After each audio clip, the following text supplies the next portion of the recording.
औरंगाबाद को tourism capital of Maharashtra कहा जाता है। नासिक से 180 किलोमीटर है। नासिक प्रसिद्ध है त्र्यंबकेश्वर के लिए और औरंगाबाद प्रसिद्ध है कृष्णेश्वर और एलोरा केव्स की पहाड़ियों के लिए, जो कि एक दूसरे के आमने सामने हैं। मैं वीरा अपने आज के पॉडकास्ट में आपको एलोरा केव्स और कृष्णेश्वर दोनों जगहों की सैर कराने वाली हूँ मेरी दुनिया विद वीरा में। एक्चुअली ये पॉडकास्ट मेरी महाराष्ट्र जर्नी का है, जिसमें मैंने काफी ज्योतिर्लिंगों के दर्शन किए थे। बहुत ही लार्ज स्केल पर मैंने ये जर्नी प्लान की थी। मुंबई से पहले मैं त्र्यंबकेश्वर गई थी और त्र्यंबकेश्वर से मैं औरंगाबाद आई, जहाँ पे मैं कृष्णेश्वर और एलोरा केव्स तक पहुंची और वहां से फिर मैं अजंता केव्स गई, जिसका जिक्र मैं पहले ही पॉडकास्ट में कर चुकी हूँ।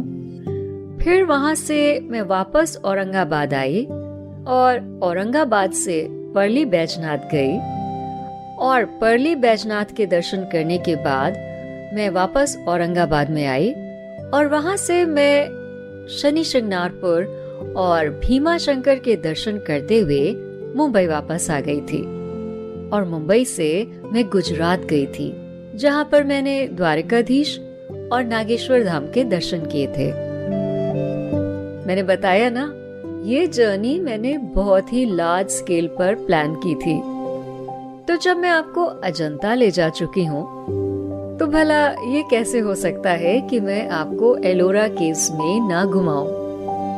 यूनेस्को वर्ल्ड हेरिटेज साइट है एलोरा की केव्स। अजंता में तो आपको बहुत चढ़ाई करनी पड़ती है, लेकिन एलोरा में आपको इतना नहीं चढ़ना पड़ता है। मात्र कैलाश टेम्पल है जहाँ पे आपको चढ़ना पड़ता है। अदरवाइज ये 2 किलोमीटर की रेंज में सपाट फैली हुई गुफाएं हैं। जब हम कृष्णेश्वर की ओर आ रहे थे, तो रास्ते में हमें दौलताबाद का किला भी दिखा। 11वीं शताब्दी में राजा भिलम्मा ने इसको बनवाया था।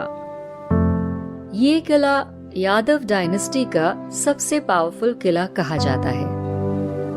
काफी इंटरेस्टिंग किला है ये भी। एलोरा केव्स की इस जर्नी में मैं और मेरी माँ थे और हमारे ड्राइवर नसीम थे।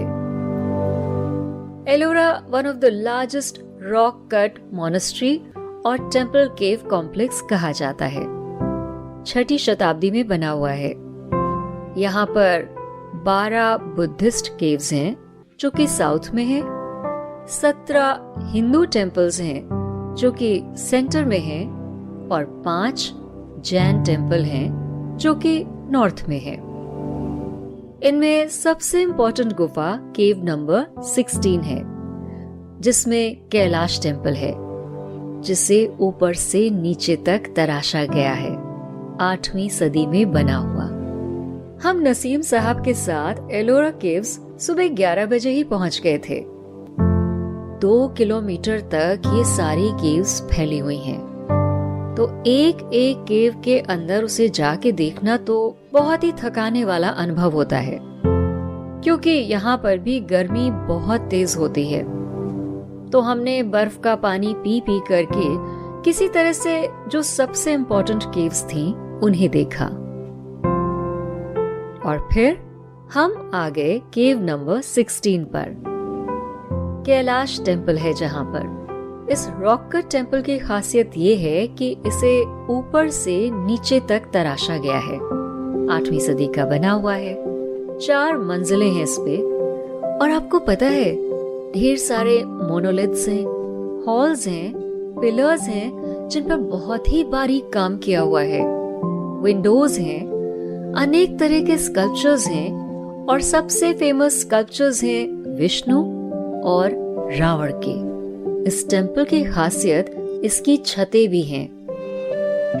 अच्छा, जब हम कैलाश टेम्पल में घूम रहे थे, तो नसीम ने बहुत ही दबी सी जबान में कहा, क्या मैं भी मंदिर के अंदर आ सकता हूँ?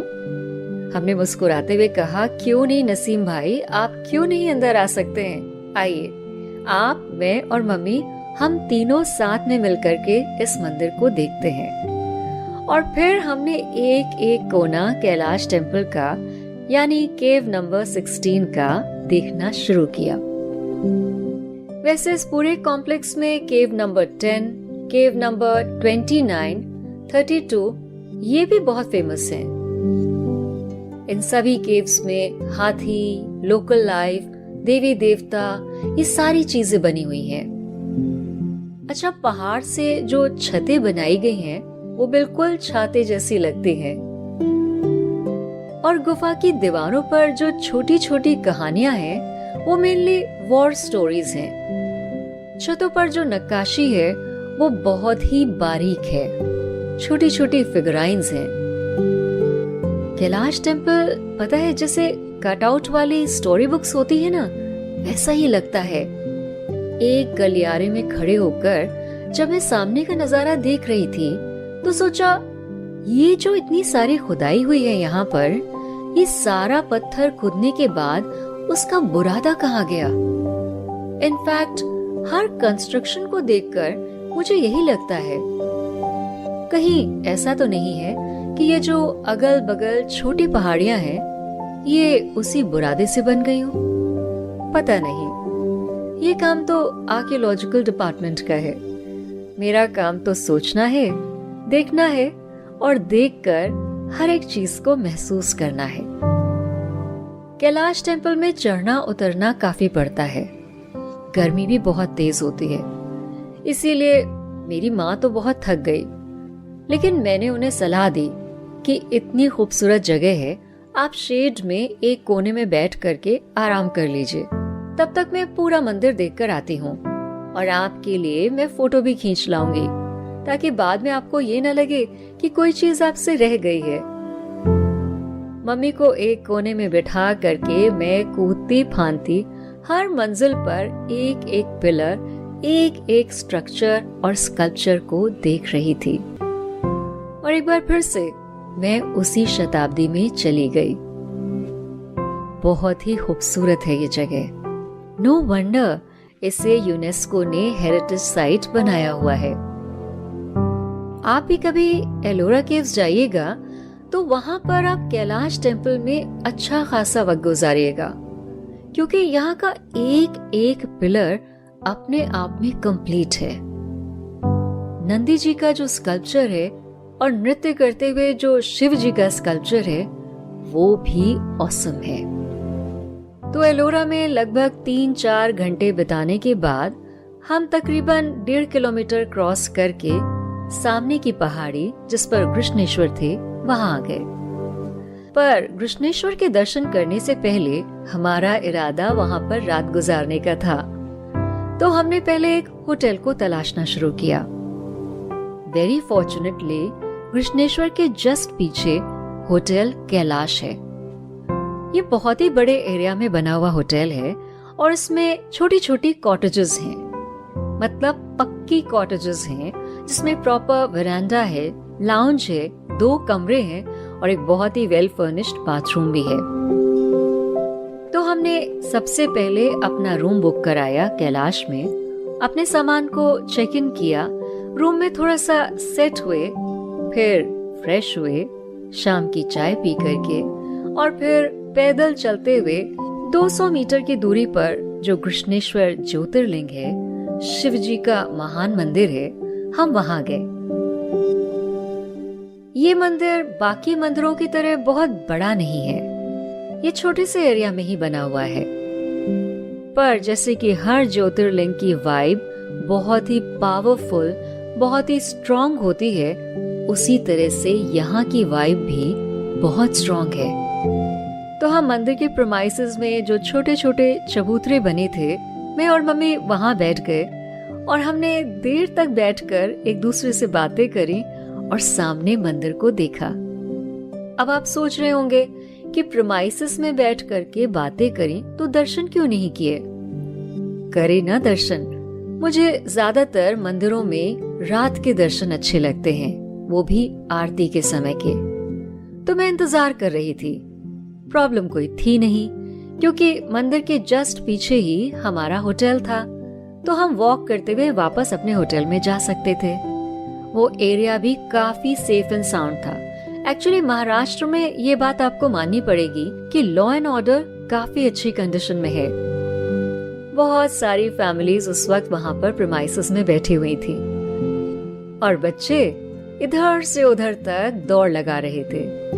ये सारा नजारा जब मैंने देखा तो एलोरा केव्स के बाद यहाँ आकर लगा जैसे फाइनल टच मिल गया है अपनी जर्नी को।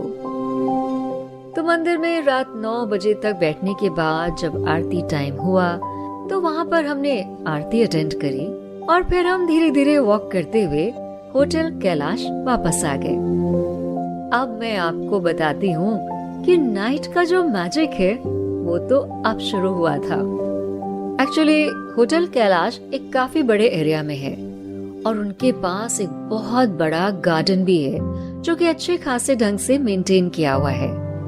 झूले भी पड़े हैं और जगह जगह पे चेयर्स भी डली हुई हैं और साथ में वॉक करने के लिए गार्डन में ही पेवमेंट्स भी बने हुए हैं। तो जब हम मंदिर से दर्शन करके वापस आए और हमने अपना डिनर ले लिया तो मैं और मम्मी उन पेवमेंट्स पे वॉक करने लगे और इतनी ही देर में न जाने कहां से बादल घुमड़ के आ गए। ठंडी सुरसुराती हुई हवाएं चलने लगी। एकदम से माहौल बदल गया। अच्छा, होटल कैलाश की एक और अमेजिंग बात आपको बताऊं। होटल कैलाश से ठीक सामने जब आप देखेंगे तो आपको एलोरा केव्स का पूरा व्यू मिलेगा। मैंने आपको बताया ना, ये दोनों आमने सामने है। तो रात को सन्नाटे में गार्डन में वॉक करते हुए मैं और मम्मी लगातार एलोरा केव्स को एकटक देखते जा रहे थे। चूंकि उस वक्त उन केव्स में कोई लाइट नहीं थी, इसलिए वो गुफाएं उस वक्त बहुत डरावनी लग रही थी। और चूंकि ये बरसाती रात थी, इसलिए चांद भी नहीं चमक रहा था और बादल भी थे और बारिश भी हो रही थी। तो पूरा माहौल बहुत ही अलग सा हो गया।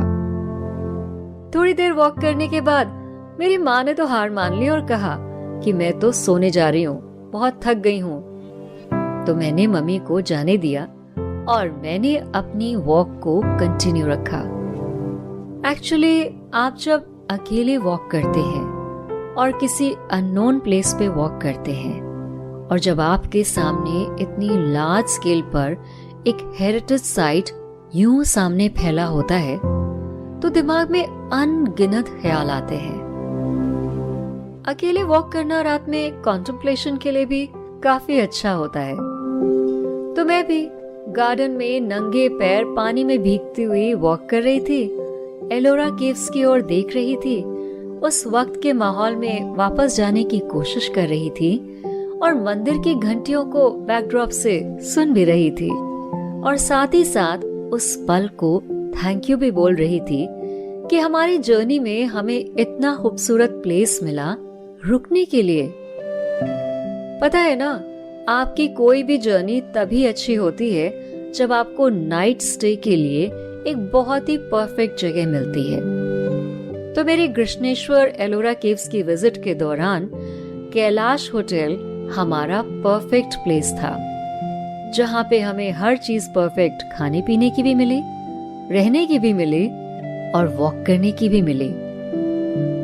हाँ, ये बात तो है, जब आप जंगली इलाके में रहते हैं तो आप मोटी तगड़ी छिपकलियों से बच नहीं सकते हैं, क्योंकि जहाँ गर्मी होती है, जहाँ जंगल होता है, वहाँ पे ढेर सारे कीड़े मकोड़े और इस तरह के जानवर जरूर मिल जाते हैं। पर चलिए, कभी कभी इन चीजों को इग्नोर भी कर देना चाहिए, जैसा मैंने भी किया। तो एलोरा केव्स और कृष्णेश्वर पे बिताई ये रात मैं कभी भूल नहीं सकती। वो एक मैजिकल नाइट थी। वो बरसता पानी, वो झूले पे मेरा झूलना, वो नम घास पे नंगे पैर चलना, एलोरा केव्स को एकटक देखते रहना, उस पूरे माहौल को इमेजिन करना, कितना मैजिक लेकर मैं लौटने वाली थी। तो अगले दिन हम एक डिफरेंट जर्नी पे निकलने वाले थे, जो मैं आपके साथ ऑलरेडी शेयर कर चुकी हूँ, अजंता केव्स की जर्नी। अगर आपने नहीं सुनी है तो मेरे सारे पॉडकास्ट को ध्यान से सुनिए, उसमें अजंता केव्स भी हैं। वहां की बात अलग थी। अभी क्या है ना कि मैं आपको अपने अगले पॉडकास्ट में खजुराहो ले चलूंगी, मध्य प्रदेश का ये अनमोल हीरा खजुराहो। तो भाई मेरा पॉडकास्ट मेरी दुनिया विद वीरा आप सुनते रहिए, इंडिया के एक एक कोने से आप वाकिफ होइए। और अगर आपको मेरा पॉडकास्ट पसंद आता है तो आप मुझे फॉलो करिए। आप जो लोग ट्रैवलिंग पसंद करते हैं उनके साथ इसे शेयर करिए और बस मेरी जर्नी का हिस्सा बने रहिए। तो अगली बार मिलने तक मैजिक में यकीन रखिए।